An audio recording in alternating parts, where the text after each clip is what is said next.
Picture your perfect day. Not your productive day, not your impressive day, not the day you'd describe in a job interview when asked about your best performance. Your perfect day. The one where everything is arranged exactly as your preferences dictate and nothing requires effort you did not consent to in advance. You wake up when you want. The bed is precisely the right temperature, not too warm, not too cold. The room is dark until you decide it should not be.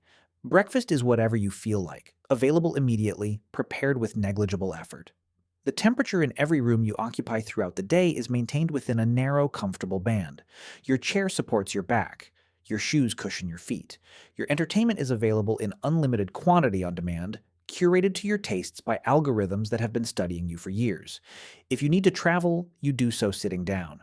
If you feel discomfort, there are multiple products and substances designed specifically to address it. You are never cold, never wet, never hungry, never bored for longer than it takes to reach for your phone. At the end of this day, you have experienced no suffering. You have experienced no meaningful challenge. You have consumed approximately 2,500 calories of food that required essentially zero physical effort to acquire. You have moved your body perhaps a few hundred meters in aggregate.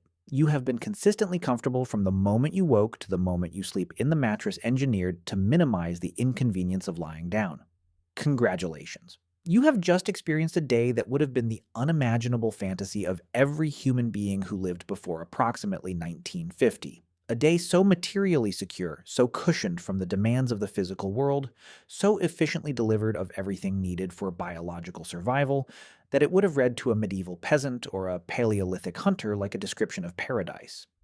And the question worth sitting with, really sitting with, not dismissing as a motivational poster sentiment, is whether this is doing something to you. Not immediately, not dramatically, not in a way that shows up as suffering in any moment-to-moment sense, but slowly, systemically, in ways that operate below the threshold of conscious discomfort, precisely because the point of the whole arrangement is to prevent conscious discomfort. Is comfort actually destroying humans? The answer requires understanding what humans are built for, what our bodies and minds do when the demands that shaped them disappear, and what the accumulated evidence of medicine, psychology, evolutionary biology, and the emerging field of ancestral health research shows about what happens to a biological system when it is removed from the conditions that produced it. The answer is not simple, but it is considerably more alarming than the question sounds, and considerably more interesting than the motivational poster version of this topic usually delivers. Start with the body, because the body's response to comfort is the most physiologically concrete and the most thoroughly documented. The human musculoskeletal system was shaped by millions of years of daily demands that have no modern equivalent. Hunter-gatherer adults in various traditionally studied populations walk an average of 8 to 17 kilometers per day, carry loads of 10 to 20 kilograms regularly, climb trees, dig, process animal carcasses and plant foods, build and maintain shelters, and perform the full spectrum of physical tasks that subsistence in a pre-industrial environment requires. This is not exercise. It is work, the unavoidable physical cost of staying alive in an environment that provides nothing for free. The human skeleton, assessed across the archaeological record, reflects these demands. Paleolithic and Mesolithic skeletal samples, before agriculture reduced activity levels and narrowed the range of physical demands, show bone density, cortical thickness, and joint health that modern clinical standards would classify as exceptional. The degradation of skeletal robusticity across the transition from hunter-gatherer to agricultural to industrial lifestyles is one of the most consistent findings in bioarchaeology, visible in every population and region where skeletal samples across these transitions have been compared. Modern sedentary humans, assessed against the ancestral baseline, show a degree of skeletal gracility, thinness and weakness of bone, that would have been associated with serious illness or disability throughout most of human evolutionary history. Osteoporosis, a condition where bone density falls below the threshold needed to resist normal mechanical loads without fracturing, affects approximately 200 million people globally. It was essentially absent in pre-agricultural populations. It is a disease of insufficient mechanical loading. The bone's maintenance system, which requires physical stress to trigger ongoing bone deposition, is simply not receiving enough input to maintain adequate density. Comfort is quietly hollowing out bones that evolved to be challenged. Muscle mass follows the same pattern through the same mechanism. Muscle is metabolically expensive tissue. Maintaining it costs calories that the body would rather not spend when the muscle is not being used. The body's response to chronic disuse of a muscle group is atrophy. Systematic reduction of that muscle group to the minimum required for the actual demands being placed on it. Modern sedentary adults show muscle mass and muscle quality indicators that, measured against any athletic or traditionally active population, represent a condition of advanced muscular degradation that arrived so gradually it was never registered as a loss. Sarcopenia, the progressive loss of muscle mass and function with age, is now recognized as a major contributor to the functional decline, loss of independence, and increased mortality risk associated with aging. It is not a pure consequence of aging.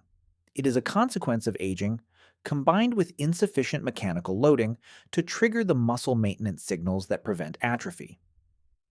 Populations with high levels of physical activity across the lifespan show dramatically less age-related muscle loss than sedentary populations of the same age.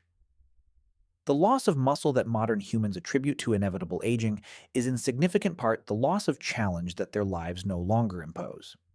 The cardiovascular system's response to comfort follows the same adaptive logic. The heart, like any muscle, adapts to the demands placed on it. Regular sustained aerobic challenge produces a cardiovascular system with greater stroke volume. Lower resting heart rate, more efficient oxygen delivery to working tissue, and lower cardiovascular disease risk. The absence of regular sustained aerobic challenge, the default condition of a modern comfortable life, produces the opposite, a cardiovascular system operating at the minimum required for sedentary existence, with lower functional reserve and higher vulnerability to the inflammatory and metabolic processes that produce cardiovascular disease. Cardiovascular disease, collectively the leading cause of death globally, is a disease of industrial comfort in the sense that its major risk factors, physical inactivity, chronic caloric surplus, metabolic dysfunction, chronic inflammation, are products of the mismatch between the conditions that shaped human cardiovascular physiology and the conditions that modern, comfortable life provides. Populations that maintain high physical activity and traditional diets throughout their lives, various traditionally living populations that have been studied by evolutionary medicine researchers, show dramatically lower rates of cardiovascular disease than industrialized populations, even in old age. The metabolic dimension of comfort's effects is where the numbers become most starkly alarming. Type 2 diabetes, characterized by insulin resistance, elevated blood glucose, and progressive metabolic dysfunction, affects approximately 500 million people globally and is projected to affect 800 million by 2045. 50 years ago, it was rare enough to be clinically notable. A century ago, it was barely documented.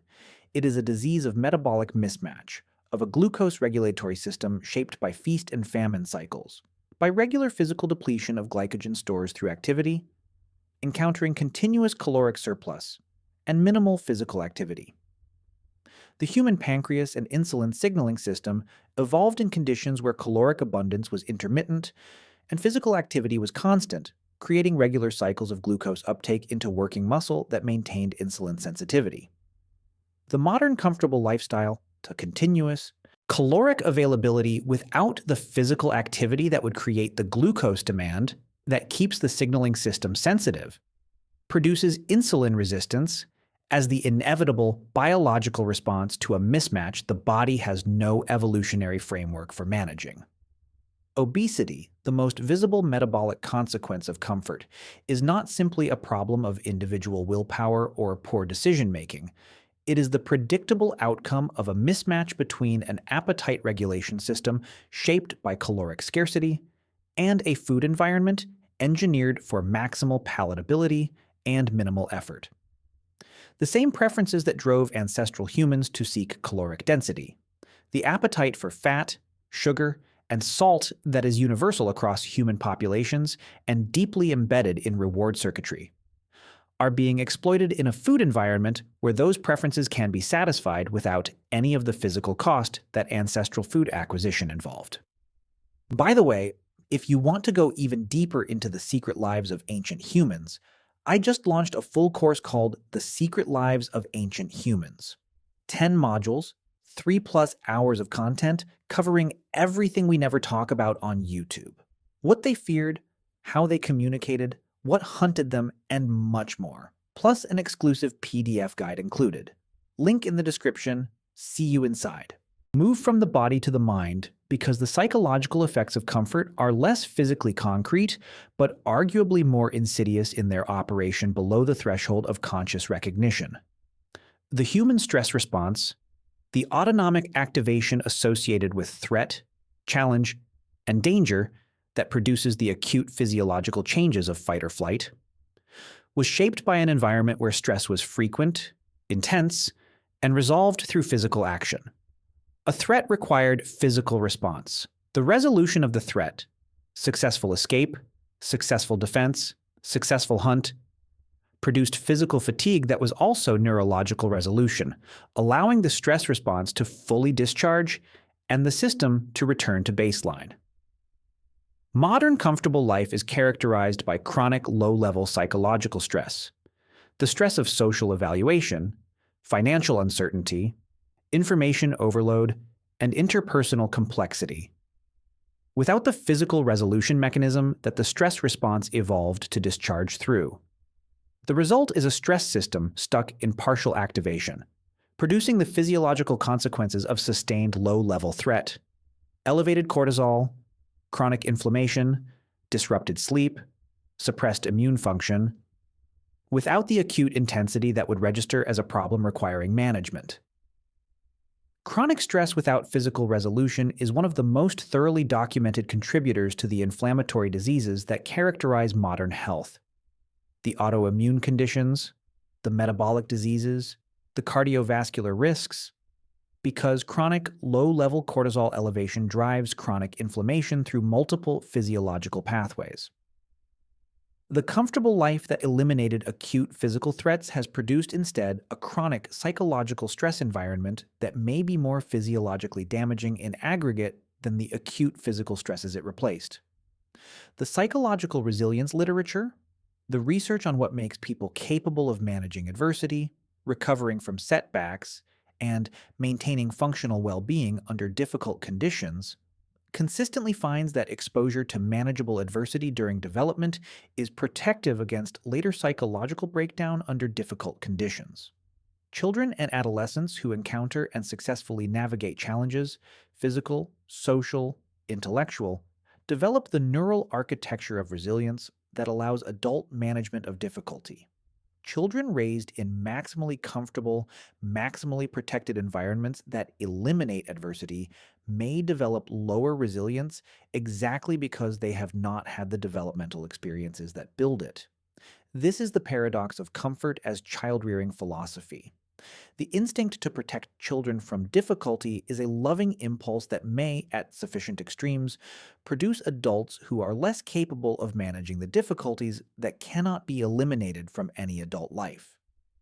The research on overprotective parenting and its outcomes consistently shows elevated anxiety, reduced autonomy, lower frustration tolerance, and higher rates of depression and anxiety disorders in young adults raised in maximally comfortable, maximally protected environments. Meaning and purpose represent the psychological dimension of comfort's effects that is perhaps the most culturally contested, but most empirically robust. The research literature on human well-being, across psychology, sociology, and positive psychology specifically, consistently identifies engagement with meaningful challenge as a central component of sustained well-being. Not happiness in the hedonic sense of feeling good, but eudaimonia in the Aristotelian sense of flourishing, the deep, sustained well-being associated with purposeful engagement with things that matter.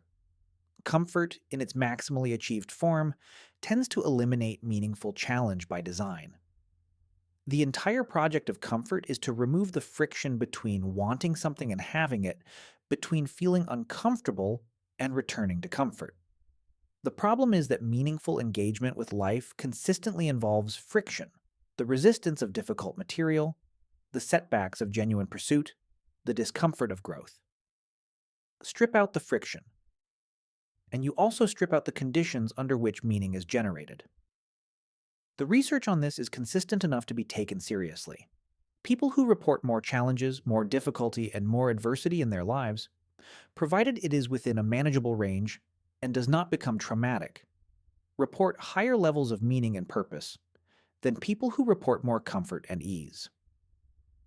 The comfortable life can produce hedonic well-being, moment-to-moment positive affect, while simultaneously undermining eudaimonic well-being, the deeper sense of living a meaningful life. These two forms of well-being are distinct, and comfort optimizes for one at the potential expense of the other. The immune system is one of the most striking biological examples of comfort's paradoxical effects, operating through a mechanism that has transformed medical understanding of inflammatory and autoimmune disease over the last 3 decades. The old friends hypothesis, now the most widely accepted framework for understanding the epidemic of allergic and autoimmune conditions in industrialized populations, proposes that the human immune system evolved in the presence of a specific suite of microbial and parasitic organisms, the old friends with which it had been in constant contact throughout human evolutionary history. The immune system learned to regulate itself in relation to these organisms, using their presence as calibration signals for appropriate inflammatory response. Remove the old friends through the sanitation revolution, through antibiotic use, through the elimination of parasites, through the hyper-clean environments of modern comfortable life, and the immune system loses its calibration and begins attacking targets it should not attack. The consequence is the epidemic of autoimmune and inflammatory conditions that characterizes modern industrialized populations. Asthma, inflammatory bowel disease, multiple sclerosis, rheumatoid arthritis, type 1 diabetes, allergies, and a growing list of conditions characterized by inappropriate immune activation. These conditions are dramatically more prevalent in highly sanitized, highly comfortable modern environments than in populations with higher microbial exposure and traditional lifestyles. The immune system designed for a challenging, microbe-rich environment is going haywire in a sanitized, comfortable one. The sleep dimension of comfort's effects completes a picture that cuts across every major system of human biology and psychology. Sleep quality in modern populations is dramatically worse than any traditionally living population studied. Artificial lighting delays circadian timing by suppressing melatonin. Temperature control prevents the natural temperature drop that facilitates sleep onset. Screens provide cognitive and emotional activation at times that should be associated with wind down. Sedentary days provide insufficient physical fatigue to drive robust sleep pressure. The consequences of chronically insufficient and disrupted sleep, which describes the majority of adults in industrialized countries, include elevated inflammation, impaired glucose metabolism, disrupted hormone regulation, reduced immune function, degraded cognitive performance, increased psychiatric risk, and association with virtually every major chronic disease. The comfortable modern bedroom, with its carefully controlled environment and its adjacent devices, is paradoxically one of the least sleep-conducive environments in which humans have tried to sleep. None of this means comfort is simply bad. The reduction in suffering that modern comfort represents is real and enormous. Infant mortality rates that devastated pre-modern families, infectious diseases that routinely killed large proportions of populations, the physical suffering of cold and hunger and exhausting labor. The elimination or dramatic reduction of these genuine sources of human suffering represents real improvement in real lives. Anyone who romanticizes ancestral hardship without acknowledging the suffering it entailed is engaging in the kind of nostalgia that is only available to people who have never actually experienced what they are nostalgic about. The problem is not comfort per se. The problem is comfort without counterbalance. The problem is comfort as an endpoint rather than a foundation.